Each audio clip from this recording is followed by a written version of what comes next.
So how is it living on the streets? You don't really get to experience life as a teenager or a kid if you're just constantly trying to fight for your own life. Like, it sucks. So the concept came to me when somebody posed a question, if you could open a foundation, what would it be? And the time that it took me to drive home from where we were was about 15 minutes, and in that period of time, I knew exactly what it would be.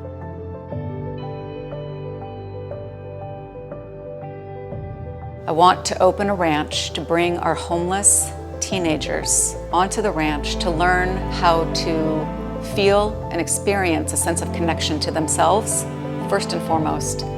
And then from that place, we can help them build skills like learning how to grow organic food, turn them on to trades. We want to build a robust mentor and volunteer program so that the community can be involved and the kids can feel valuable.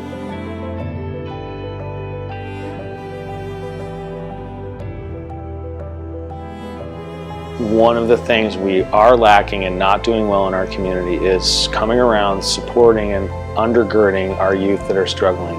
My friends have been on the list and they're still fucking sleeping on the sidewalk when they signed up for their housing 2 years ago. Like, how is that helping us whatsoever?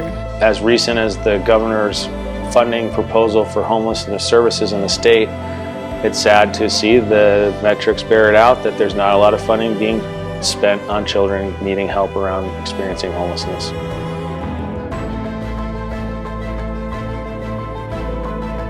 People ask me, how did I come up with this idea? And the fact that I came up with it so clearly and in such a resounding way does stem from a very personal story.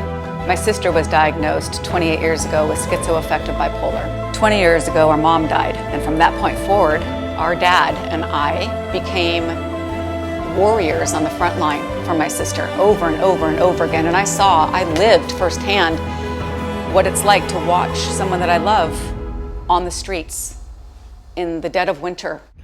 If someone could hand you a silver platter with whatever you want, what would that look like for you? Like a house or a bed. Like, you don't even know how much most of us would do for just to sleep in a bed for a night. Like, just be able to just relax and actually feel like we're not watching our backs 24/7. Yeah, when I heard about Scorpion Creek Ranch, what spoke to me about that was that the people involved are willing to step into this space that's really hard. This is a huge idea. This is going to take an extraordinary effort, but it is also crucially needed.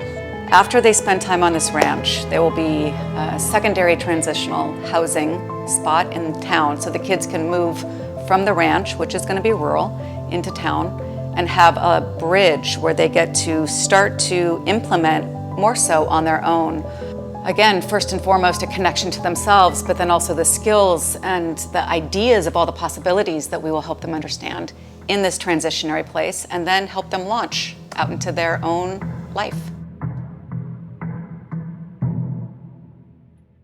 I've called the cops. The cops don't help. They don't, the government really does not care about what's happening to the kids on the streets, and it's so heartbreaking because I have street kids. I'm 19 years old and I have street kids of my own that are 17, 16, 15.